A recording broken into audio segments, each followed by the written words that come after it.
Hola, yo soy Antonio Pérez y esto es Full Stack Podcast, tu podcast de programación y desarrollo.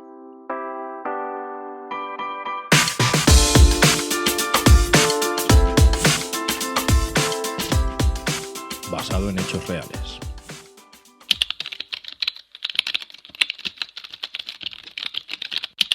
A ver, ya está montado el componente, ya debería tener respuesta de la API. Esto ya debe funcionar. Mierda, no tenía que haber dicho eso. Vale, petición enviada. No pasa nada. Vale. No tengo respuesta ni mensaje. Muchas gracias, JavaScript, tan descriptivo como siempre. ¿Te he dicho alguna vez que te odio? A ver, vamos a ver. ¿Qué puede estar pasando? Repito la llamada. Nada, no tengo respuesta en consola, ni con console log, ni nada. Bien, genial. Vamos a ver qué pasa aquí. Oh, venga ya. XML, ¿en serio? El API va en XML en 2018, ¿de verdad? ¿El backend está escrito con peticiones XML? Esto es la muerte pelada. Joder. Ay, mísero de mí. Ay, infelice. Apurar cielos pretendo, ya que me tratáis así. ¿Qué delito como ti contra vosotros naciendo? Solo quisiera saber, para apurar mis desvelos, ¿por qué en XML este API, oh cielos? En fin, pues nada, vamos a modificar las llamadas, los componentes, las librerías, para hacer un viaje en el tiempo y volver al siglo XX. XML, ¿qué le vamos a hacer? Postdata. Mi más encarecido perdón a Calderón de la Barca y a toda su familia por modificar y posiblemente arruinar los besos de la vida sueño, pero es que no me he podido resistir.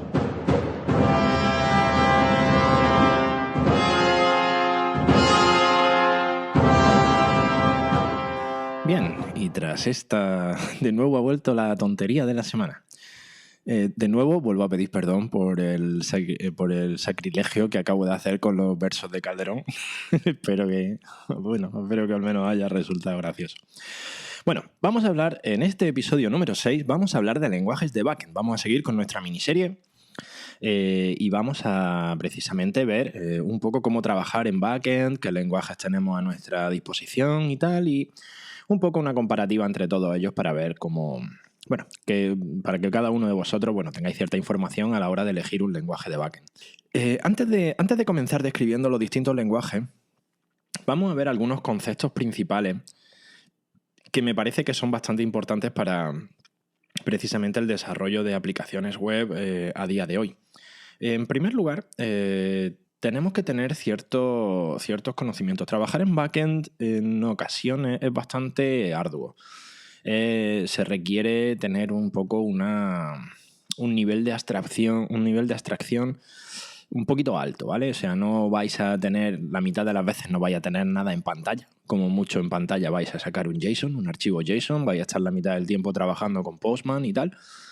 Pero, precisamente, claro, esto hace que haya ciertos conceptos que tenemos que tener muy claros antes de empezar a trabajar con backend.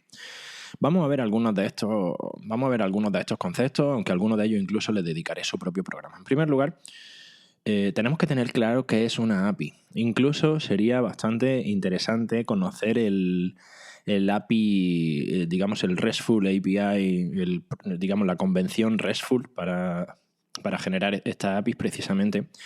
Esta API, aunque como ya os comenté en un par de programas, el programa lo vamos a dedicar exclusivamente a hablar de APIs. Voy a dar una pequeña noción. O sea, para los que no lo sepáis, creo que pocos de vosotros no sabréis a estas alturas lo que es un API, pero bueno, un API es básicamente la interfaz de comunicación con un servicio web. Normalmente, excepto como en el caso de la tontería de la semana, las APIs más antiguas todavía trabajan con XML, ¿no? Como lenguaje de intercambio. Pero a día de hoy casi todo el mundo, todas las aplicaciones nuevas, modernas, digamos, trabajan con JSON, que al final, es una extensión de JavaScript. Bien, este API es, lo que nos permite comunicarnos con la base de datos, lo que nos permite precisamente, este concepto importante ahora son los que nos permite realizar las operaciones HTTP, ¿vale? Esto también tenéis que tenerlo bastante claro cuando vaya a empezar a trabajar con backend, aunque hoy en día también hace falta ya bastante en frontend. Tenéis que tener claro cuáles son estas operaciones HTTP. Bien, no vamos a entrar en demasiada profundidad, pero bueno, las principales podemos decir que son la operación GET, la cual nos devuelve registro de la base de datos, la operación POST, la cual introduce un registro nuevo en la base de datos, las operaciones PUT y PATCH, que aunque se utilizan de forma equivalente la una a la otra, en realidad son un poquito diferentes. Yo, por ejemplo, suelo trabajar con patch. Pero bueno, put lo sigue utilizando también bastante gente. Patch, digamos que es una evolución de put. Put lo que hace, básicamente la diferencia entre una y otra es que put coge el registro antiguo y lo sustituye por un registro nuevo con los valores que estamos modificando, y patch simplemente modifica los valores que le estamos enviando a la base de datos, ¿vale? Sin tocar el resto y modificando solamente parte del registro. Y por último, la otra operación principal que vais a utilizar va a ser la operación delete, ¿vale? Simplemente pues elimina un registro de la base de datos. Con estas 4 o 5 operaciones básicas es con las que vamos a realizar prácticamente toda la comunicación con nuestra base de datos. Bien, para esto, claro, si os fijáis, para esto existe lo que llamamos, estas son las operaciones CRUD, ¿vale? CRUD es simplemente el acrónimo de Create, Retrieve, Update and Delete. O sea, las cuatro operaciones que hemos visto, HTTP, sería el acrónimo del CRUD. Según el protocolo RESTful puro, nuestros controladores de nuestra base de datos solo tienen que trabajar con estas operaciones. O sea, solamente tendremos que crear operaciones de Create, Retrieve, Update and Delete. Y no, digamos, tenemos que introducir métodos externos. Aunque bueno, esto no voy a entrar ahora en esto, quizás así para explicarlo rápido puede quedar un poquito confuso. Esta parte de la operación del protocolo RESTful lo vamos a explicar en el programa que vamos a dedicar a API dentro de un par de programas. Otro concepto importante con el que tenéis que estar bastante familiarizados es el concepto de routing, ¿vale? Tenéis que saber manejar sistemas de ruta, o sea, cómo enlazar a una URL distinta. O sea, tenéis que tener más o menos claro, no es que se necesite algo especialmente importante, pero bueno, estas operaciones get, post, put y delete normalmente se van a traducir en distintas URLs con distintos formatos, ¿vale? O sea, ahí mezclamos un poquito el routing con el CRUD. Por otra parte, tenéis que tener cierto conocimiento de SQL. O sea, si trabajáis con bases de datos relacionales, necesitáis conocer, al menos a un nivel básico, SQL. El lenguaje que, aunque utilicemos un ORM o utilicemos, en caso de Rails, por ejemplo, Active Record o alguna cosa así, SQL vaya a necesitar, porque al final todo esto simplemente son traductores de SQL.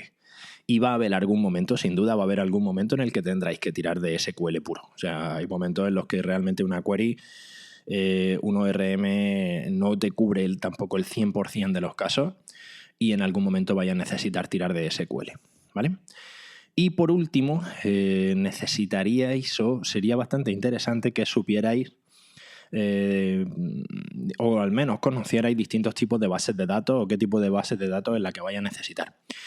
Para esto, como no, podéis iros a mi programa anterior, el número 5 de motores de bases de datos, donde, bueno, pongo unos cuantos ejemplos, ¿vale? Estoy haciendo auto-spam. Bueno, estos, digamos, son los conceptos básicos. O sea, los conceptos básicos que necesitáis para empezar a trabajar en backend sería el manejo de APIs, la comunicación HTTP, el CRUD, un poquito de control del routing, conocer SQL y conocer un poquito la base de datos que vaya a manejar. Por otra parte, hay un aspecto muy importante también a la hora de trabajar en backend, que va a ser la importancia de la comunicación entre el equipo de frontend y el equipo de backend, ¿vale? Para esto, claro, ¿qué es lo que vamos a conseguir de esta manera? Vamos a intentar, hay un par de problemas, o un problema principalmente o un par de cosas que son súper importantes y para la que esta comunicación debe ser muy fluida. En primer lugar, hay que evitar la duplicación de esfuerzo, ¿vale? Como por ejemplo cuando estamos realizando un filtro sobre los datos. No tiene sentido si no hay buena comunicación entre el equipo de frontend y el equipo de backend. A lo mejor yo desde el backend envío los datos filtrados y luego el programador de frontend no sabe si va a recibir los datos filtrados y lo filtra él en frontend, con lo cual un poco absurdo hacer lo mismo 2 veces. Para esto, pues bueno, se suele utilizar la documentación de la API. La documentación de la API es muy importante, es súper importante, ¿vale? Esta documentación hay un montón de herramientas, las más conocidas son las herramientas Swagger, pero bueno, es lo que vamos a ver un poco más adelante. Bien, por otra parte, otro que puede influir para la comunicación entre frontend y backend es sobre todo el tema de las validaciones, ¿vale? Normalmente muchos equipos suelen duplicar las validaciones. De hecho, no es nada conveniente que las validaciones se hagan solo en el frontend, porque alguien que maneje un poquito la consola te la lía.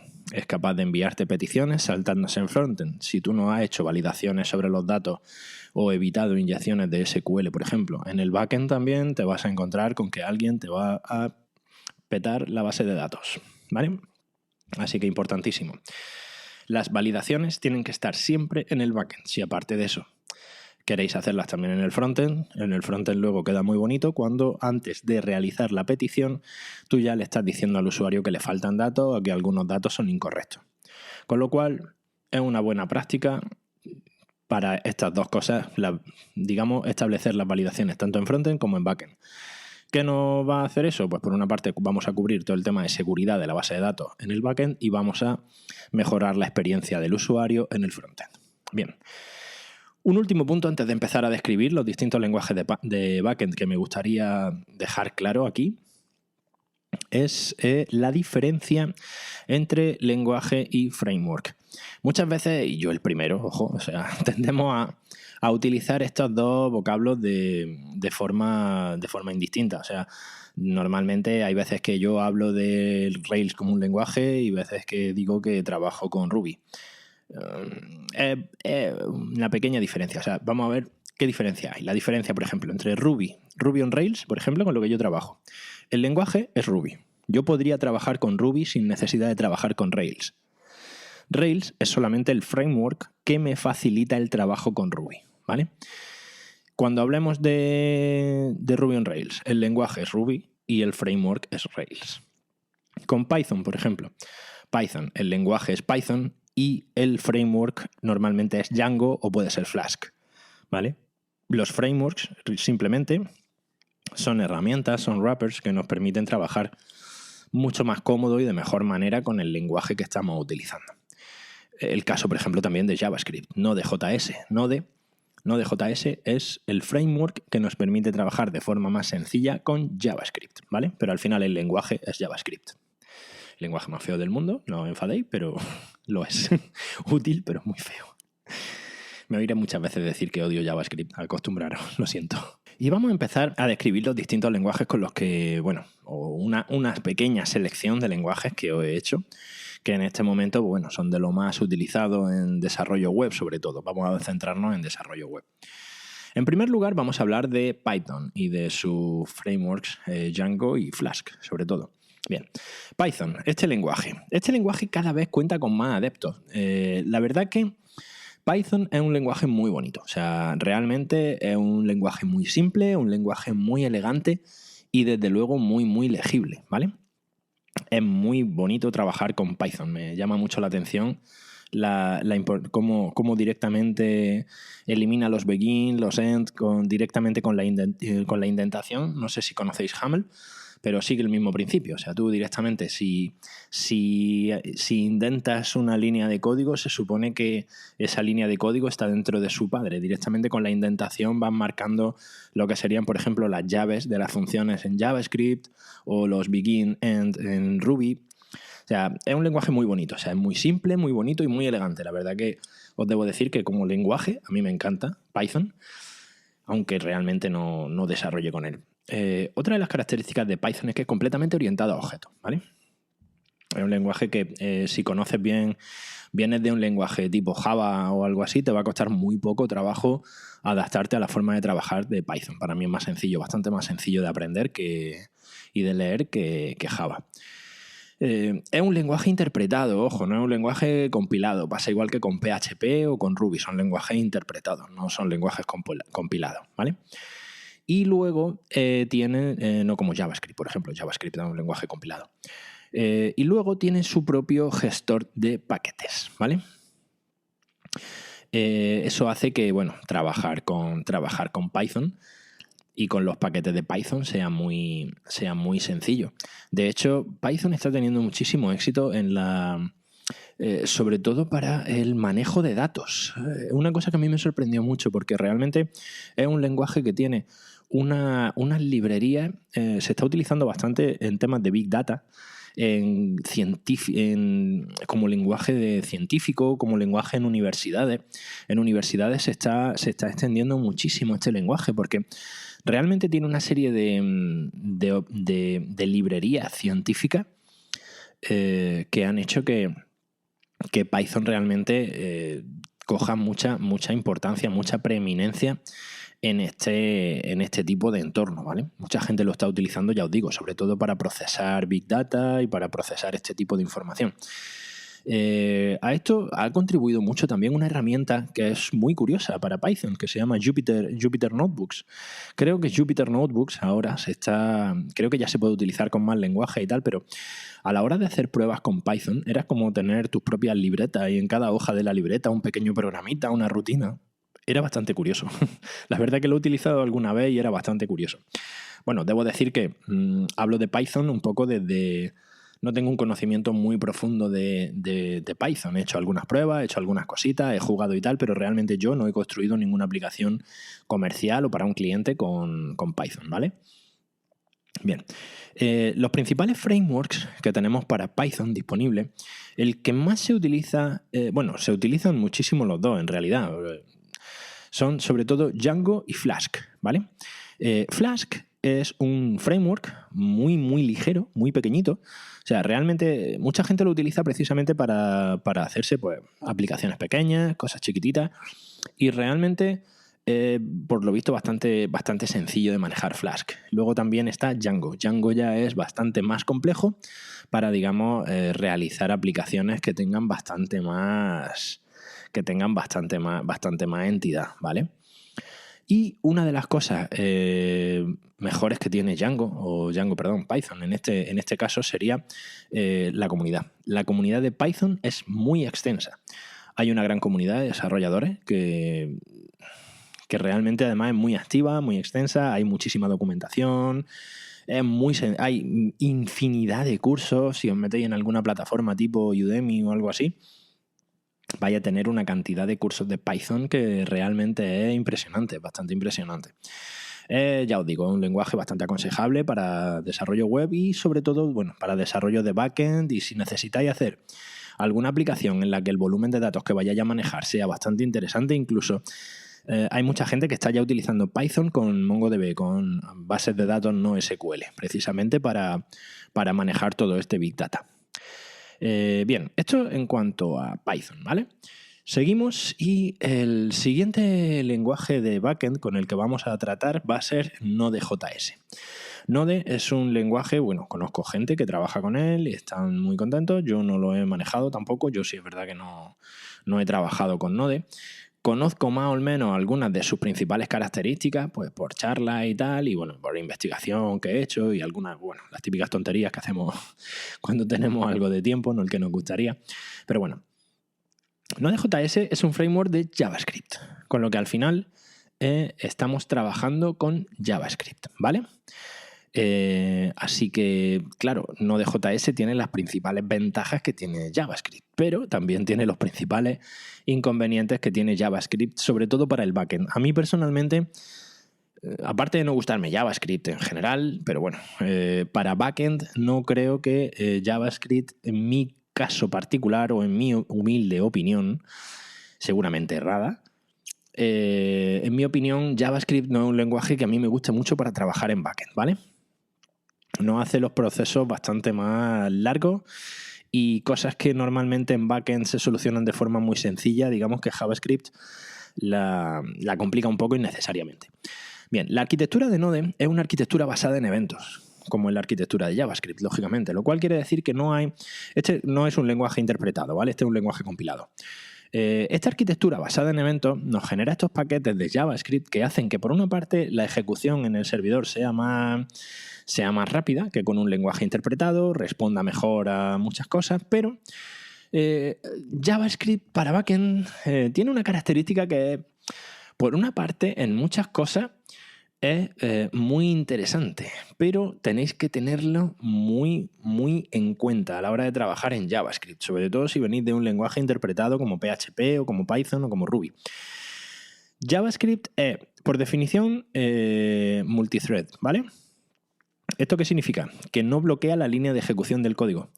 La línea de ejecución del código se va a seguir ejecutando hasta que pase algo. Esto es lo que tiene la arquitectura basada en eventos. Normalmente el código se está ejecutando continuamente. Digamos que JavaScript lo que va haciendo es, voy ejecutando lo que puedo ejecutar en cada momento. Sigo más o menos un orden, pero digamos que no me voy a quedar esperando a que termine una operación de llamada a la base de datos para ejecutar la siguiente. Esto tenemos que tenerlo muy en cuenta porque cuando utilizamos operaciones de entrada-salida sin bloqueo de la línea de ejecución nos podemos encontrar con sorpresas bastante desagradables. Esto, los de frontend seguramente estaréis bastante acostumbrados a cuando estáis esperando, por ejemplo, un observable en Angular y no habéis puesto el valor de que puede ser que ese observable no haya llegado todavía, se intenta calcular el valor sin tener todavía la petición terminada. No sé si me he explicado, ¿vale? ¿Qué es lo que pasa? En este caso muchas veces podemos tener errores que simplemente sean errores de sincronización del código, errores de asincronía. Es muy importante, si nos metemos con Node, sobre todo cualquier proyecto que hagamos con JavaScript, tenemos que hacer especial hincapié en controlar la sincronía del código, ¿vale? Tenemos que tener especial cuidado con no ejecutar código de los que todavía no tenemos los datos que necesitamos para efectuar ese cómputo, ¿vale? Sé que suena un poco raro, espero haberme explicado bien, pero vamos, especialmente quedaros con la idea, con todo lo que sea JavaScript, no de JS en este caso, tenemos que tener mucho cuidado con la sincronía, ¿vale? Porque nos puede petar en cualquier sitio. Por otra parte, ¿qué es lo que hace esto? Agiliza muchísimo, o sea, esta sincronía bien controlada y bien ejecutada hace que nuestro código se ejecute mucho más rápido, tanto en frontend como en backend. Por eso Node.js, por ejemplo, es muy recomendable para proyectos que necesiten datos en tiempo real o incluso que estos datos se modifiquen muy, muy continuamente. Imaginad una aplicación del tiempo, ¿vale? Una aplicación del tiempo en la que nosotros, o una aplicación en la que nosotros estamos tomando datos de un sensor o datos de una sonda, un dato de temperatura, un dato de intensidad de luz, ¿vale? Alguna cosa así. Ese tipo de datos van a variar en el tiempo, con lo cual con este tipo de programación basada en eventos, cada vez que cambia el valor yo directamente estoy actualizando ese valor. Para este tipo de cosas JavaScript funciona muy muy bien, dado precisamente para esta arquitectura basada en eventos, ¿vale? Pero claro, tiene la dificultad de que tenemos que controlar muy bien la asincronía, ¿vale? Bien, esto en cuanto a Node.js. Seguro que me dejo un montón de cosas en el tintero, ¿vale? Voy a hacer solamente un pequeño repaso de estos lenguajes del backend y de estas principales características que yo veo. Pero claro, cada uno de ellos seguro que tiene no uno, sino bastantes programas en los que hablaré de partes concretas de los lenguajes, ¿vale? Bien, vamos con el siguiente. Lo he dejado para el tercero, Ruby on Rails, aunque me imagino que a esta altura todos sabréis que yo soy un desarrollador de Rails. Pero bueno, Ruby on Rails. Ruby on Rails, la principal característica que tiene es que está diseñado para hacernos felices a los programadores, ¿vale? Rails es un lenguaje, es un framework, y Ruby es un lenguaje que está diseñado para desarrollar rápido, para que la productividad, nuestra productividad, la de los desarrolladores, sea muy alta. O sea, que en muy poco tiempo seas capaz de levantar una aplicación, en muy poco tiempo eres capaz de levantar una API. Gran parte de este aumento de la productividad, claro, Ruby cuenta con su sistema de gemas. Las gemas son algo básico en Ruby, ¿vale? Las Ruby Gems. ¿Qué es lo que nos hace? Estas gemas son como pequeños plugins. Todos conocéis WordPress, ¿verdad? Vale, pues imaginaros que cada una de estas gemas es como los plugins de WordPress. Imaginad un caso, por ejemplo, yo necesito añadir un sistema de login a mi aplicación en Ruby on Rails. Vale, pues entonces, en lugar de programar yo un sistema de autenticación completo, pues tengo una gema que se llama Device, que la utiliza mucha gente. Yo hace tiempo que no, pero bueno, Device es de las más comunes. Y Device lo que hace es que nos genera automáticamente, instalamos esa gema y tenemos un sistema completo de autenticación, el cual luego, pues como tenemos todo el código, podemos modificar a nuestro antojo. Otro ejemplo, una de las gemas que se utilizan también, yo qué sé, para temas de geolocalización. Vale, pues tenemos Geocode. Geocode simplemente nos da una serie de métodos, una serie de funciones que nos permiten calcular geolocalización por coordenadas. No tenemos que preocuparnos nosotros de desarrollarlo, sino que esta gema ya nos añade esa funcionalidad. Claro, esto hace que programar con Ruby on Rails sea extremadamente sencillo y muy rápido, ¿vale? Ruby, por otra parte, es un lenguaje que, sí os debo decir, al principio es un poco, vamos a ver, al principio es diferente a la mayoría de lenguajes con los que estáis acostumbrados. Es un lenguaje que se ha desarrollado para ser muy legible, muy legible, y al que se le han añadido muchas funcionalidades al lenguaje de forma nativa. La cantidad de métodos que hay increíble, ¿no? Pero claro, mucha gente dice que esto es una desventaja. Para mí es una ventaja enorme. Para mí es una ventaja enorme, dado que una vez que coges, digamos, la filosofía en la que trabaja Ruby, en la filosofía en la que trabaja Rails, se hace realmente muy rápido de desarrollar. El código es código muy legible, y muy intuitivo. O sea, se diseñó pensando en que se pareciera muchísimo a cómo se habla en inglés, ¿vale? Así que echadle un vistazo si no lo conocéis. Realmente echadle un vistazo a Ruby, porque es un lenguaje muy potente y que realmente nos permite hacer cosas, vamos, muy rápido y muy bien. Bien, Ruby on Rails es también un sistema que se basa en convención sobre configuración. ¿Esto qué significa? Esta es una de las cosas más importantes y que más tiempo, o al principio, más nos cuesta entender sobre un lenguaje de programación o sobre Ruby on Rails en este caso. Normalmente estamos acostumbrados a tener un lenguaje en el que nosotros tenemos que meternos prácticamente en la mayoría de archivos de configuración o del framework o del lenguaje y decirle cómo queremos las cosas, ¿vale? Bien, Rails esto lo hace la mayoría de forma automática y no está, digamos, no es necesario configurar. Simplemente se basa en convenciones. Os voy a poner un pequeño ejemplo, no sé si me vais a entender. Voy a intentar explicarlo lo más claro posible, aunque realmente a mí, os debo decir, cuando yo empecé con Ruby, esta fue una de las cosas que más tiempo me costó entender, ¿vale? Pero una vez que te acostumbras, es súper cómodo. El sistema de rutas, por ejemplo, imaginad, tenéis un archivo de rutas, como solemos tener estamos programando con Node, estamos programando con Django, con cualquiera de ellos tenemos un archivo en el que nosotros especificamos, incluso con Angular, especificamos cuáles son las rutas que hay dentro de nuestro backend, ¿vale? Bien, el sistema de rutas de Rails, el routes.rb, por ejemplo, es súper sencillo. Solamente tengo que poner, imaginaros, usuarios. Yo solamente tengo que decirle, escribir dos palabras, resources, users, ¿vale? Con eso le estoy diciendo al archivo de rutas que me genere los recursos para el modelo user. Con eso automáticamente me va a generar las 6 rutas estándar. El index, el show, el new, el create, el update y el delete. Y creo que me estoy dejando alguno. El create, el edit y tal, sí, más o menos. O hace, digamos, con esas dos palabras, o hace el CRUD completo. De forma que la convención es que el index siempre va a ser el nombre del modelo en plural. El show siempre va, por ejemplo, en este caso sería, si yo pongo /users, ese es el index del modelo user. Si en ese caso si en lugar de eso yo pongo el /user el ID del usuario, me va a hacer el show. Eso con una petición get.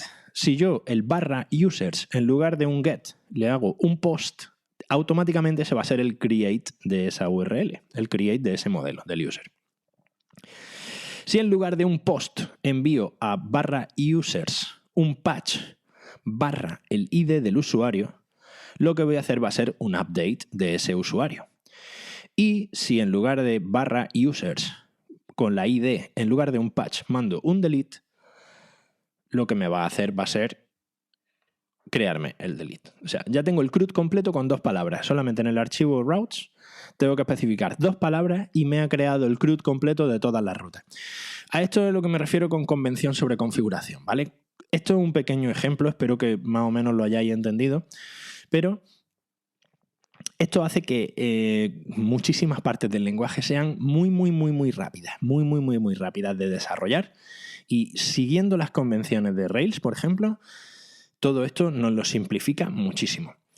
Por otra parte, una de las cosas que más han hecho que la comunidad de Rails se desarrolle es una práctica muy buena, que es el desarrollo basado en test. O sea, habréis oído hablar del Test Driven Development y del Behavior Driven Development, el TDD y el BDD. Bien, esto es simplemente un mindset, ¿cómo lo traduzco esto? Es simplemente una forma de programar, ¿vale? En Rails, normalmente, una muy buena práctica que solemos utilizar los desarrolladores de Rails es que estamos haciendo los tests automatizados del código antes de escribir el código. El flujo normal es, primero, escribo el test del método o de la función que quiero hacer, y una vez que he escrito el test, escribo la función. Y voy ejecutando el test hasta que pasa. Si algo no está bien hecho a nivel de código, mi test va a petar. Siempre y cuando el test esté bien hecho, claro.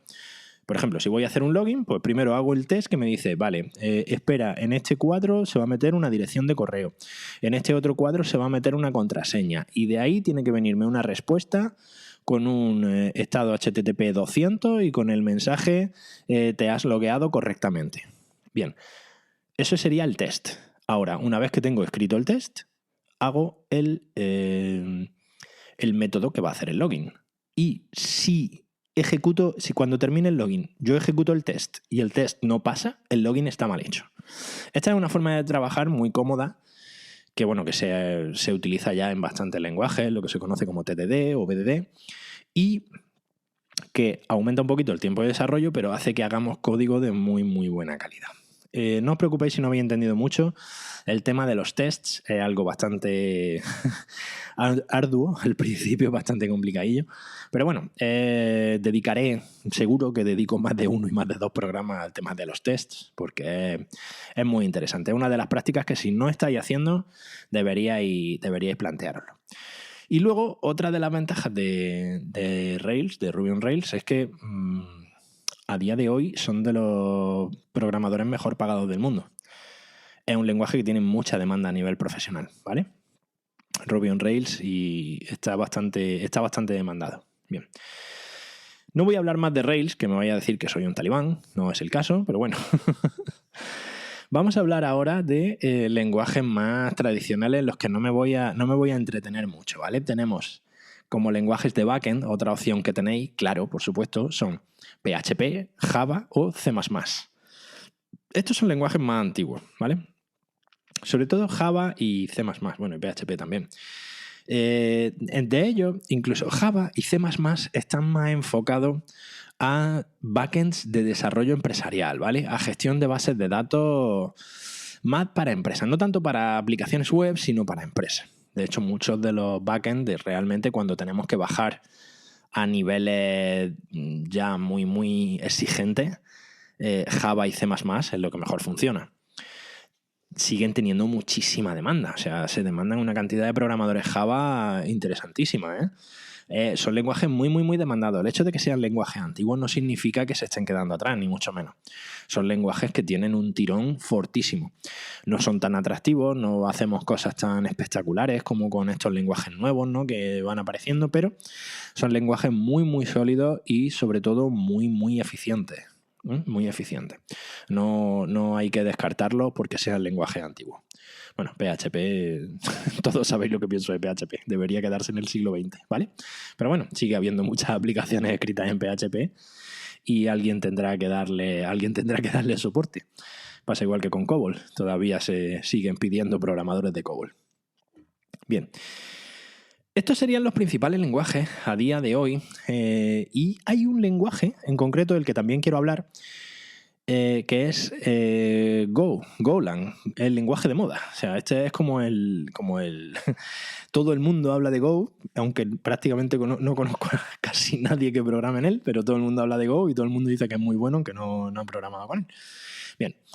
Golang es un lenguaje desarrollado por Google, mantenido por Google, y que está centrado en mejorar la eficiencia del lenguaje muchísimo. Digamos que Go es un lenguaje muy simple, con muy pocos comandos, porque realmente hay muy pocos comandos, no como con Ruby, por ejemplo. Ruby es un lenguaje muy extenso.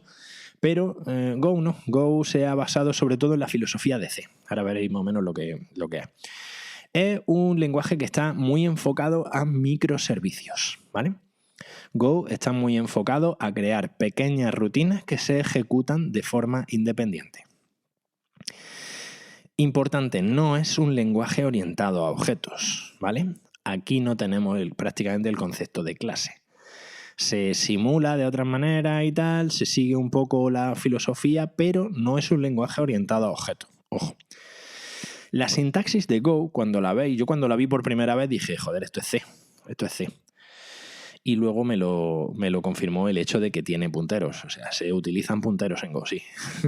A todos aquellos que se acaban de poner los pelos de punta, bienvenidos al club, sí. Go utiliza punteros. A la forma clásica, o sea, te paso como argumento una dirección de memoria y luego ya encuentra a ver por dónde está petando esto, ¿vale? Si los que habéis programado en C hace 15, 20 añitos, seguro que sabéis de lo que estoy hablando. Bien, como digo, la sintaxis es muy parecida a la de C. Pero, claro, Go lo que se ha hecho es que sea un lenguaje que directamente es de forma nativa, tiene métodos que permiten programar de forma concurrente y de forma paralela, ¿vale? Tenemos por una parte las Go Routines, ¿vale? Las rutinas de Go, que son hilos de ejecución independiente. Y por otra parte hay una cosa súper interesante en este lenguaje. A mí es un lenguaje Go que estoy explorando desde hace unos meses y la verdad que me está gustando bastante. Todavía no le he encontrado, digamos, aplicación en las cosas que hago normalmente, porque realmente no he visto todavía dónde puedo meterlo. La verdad que tengo ganas de utilizarlo, sinceramente. Y luego tiene una cosa que es súper interesante, como estaba diciendo, que me disperso yo solo, que es el tema de los canales, ¿vale? Los canales es algo de estas cosas que las ves y dices, wow, esto está muy bien pensado, ¿vale? O sea, los canales precisamente es para controlar para controlar concurrencia y paralelismo. Esta ejecución en paralelo y esta ejecución concurrente. Los canales simplemente, bueno, es como un canal, lógicamente, en la que tenemos emisores y receptores. A través de los canales yo hago peticiones y el canal en el otro extremo me va devolviendo esas peticiones de forma asíncrona. Pero el otro extremo del canal va esperando a recibir los datos de forma asíncrona. Con lo cual, estos canales nos permiten controlar de una forma excepcional todo el tema de ejecución en paralelo, peticiones de datos. Claro, imaginad, esto para la base de datos es genial, porque la base de datos a través de estos canales nos quita precisamente muchísimos problemas de bloqueo de operaciones de entrada-salida y de operaciones de lectura-escritura. O sea, es algo muy bien pensado. Otro día vamos a hablar más en detalle de este lenguaje y de la concurrencia y el paralelismo con Go. A este tema en concreto quiero dedicarle un programa entero porque aquí hay miga de donde hay tela donde cortar. Su principal ventaja, claro, con todo esto que estamos diciendo es que es muy escalable. Es muy escalable. O sea, orientado a microservicios, pues claro, precisamente lo más importante es que se puede escalar muchísimo. Hay una cosa que es un poco extraña, que es el manejo de errores con Go. Estamos muy acostumbrados a los típicos try-catch y demás, ¿no? Y al manejo de excepciones. Pues bien, Go no tiene excepciones, ¿vale? Aquí no hay excepciones. El manejo de errores se hace a través de códigos explícitos de estado. se separa directamente el estado de una función del resultado. Normalmente nosotros hacemos una petición, se nos devuelve un valor o se genera una excepción. En este caso no. En este caso, por una parte, cuando nosotros hacemos una petición, tenemos el estado de la petición y el resultado de la petición. Con lo cual, el error tenemos que manejarlo de forma manual. No nos va a saltar una excepción automáticamente, sino que nosotros tenemos que comprobar que esta petición que hemos hecho de forma manual no esté en estado error. En la práctica, es una diferencia un poco de concepto, porque cuando realmente nos ponemos a ver el código, en realidad se parece mucho, la sintaxis se parece mucho a la de un try-catch, ¿vale? O un begin rescue de Ruby o algo así, ¿vale? Simplemente, bueno, tenemos que tener en cuenta que no hay excepciones, sino que el error nos va a devolver el código de error, pero no a través de una excepción. Tenemos que controlarlo nosotros de forma manual, ¿vale? Esto es importante. Bien. Esto es un poco la selección. Un poco he intentado ir lo más rápido, pero creo que este programa se me está yendo bastante de tiempo, por lo menos comparado con los anteriores, ¿vale? Esta es la selección que os he preparado con respecto a lenguajes de backend, ¿vale? Espero que, bueno, sean más o menos, si me está escapando algún lenguaje, si hay algo de lo que no he hablado que creéis que es súper interesante, o incluso si la he cagado hablando de alguno de ellos, que es bastante posible también, no los manejo todos, por favor, decídmelo, hacedmelo saber, porque realmente si fuera un experto en todos estos lenguajes, probablemente no estaría aquí ahora mismo grabando esto un sábado por la tarde, pero bueno. Bien, en este momento vamos a hablar un poco de la herramienta de la semana. Y en este caso, la herramienta de la semana es Swagger. Swagger es un sistema de documentación de APIs, ¿vale? Swagger se basa en un estándar que realmente antes era el estándar Swagger y ahora se llama el estándar OpenAPI, ¿vale? Vamos por la versión 3.0. Os voy a dejar los datos, los enlaces de todo esto porque merece la pena que le echéis un vistazo a Swagger, ¿vale? Porque facilita bastante el documentar nuestra API. Bien, hay dos herramientas principales. Swagger tiene más herramientas, ¿vale? Pero hay dos herramientas principales.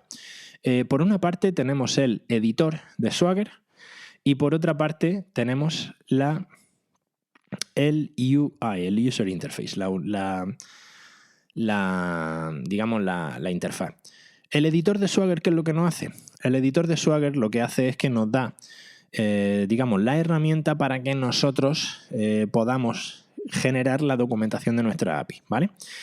Y directamente, cuando nosotros generamos mediante el editor la documentación de nuestra API, en el UI, en el User Interface de Swagger, directamente nos van a aparecer todas nuestras peticiones al API documentadas. Es una herramienta, lleva su tiempecillo, ¿vale? Lleva su tiempo estudiarla, lleva su tiempo, hay que echarle un poquito de ganas y de tiempo para controlar más bien cómo va.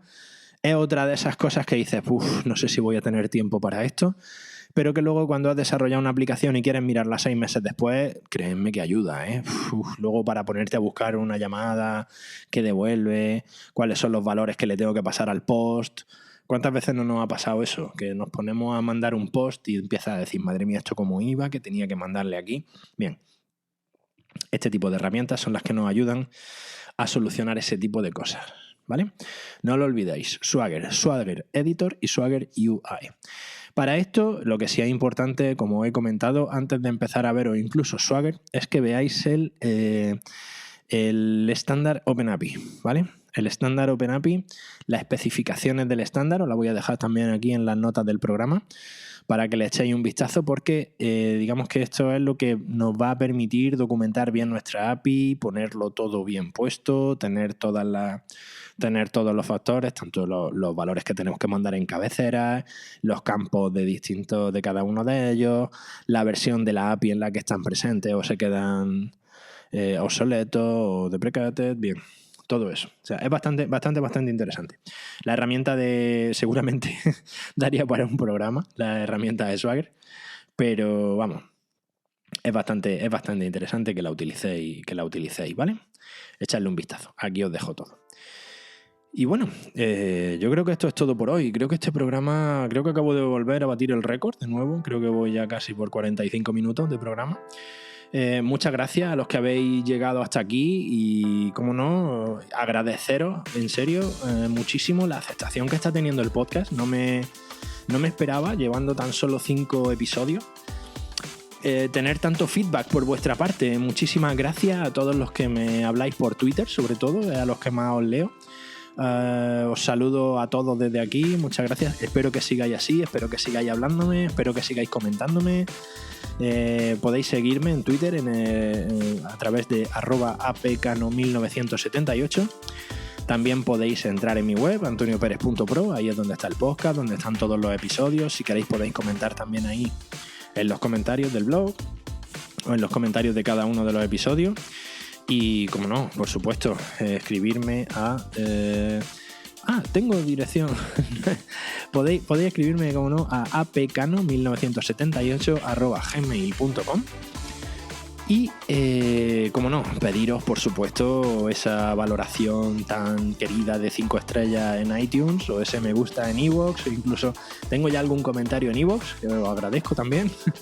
Pero bueno, son el tipo de cosas que os pido si realmente os gusta el programa, que no os cuesta, o que intentáis hacerlo, dado que así me ayudáis a que llegue a bastante más gente, a subir en las listas y a que el podcast gane visibilidad.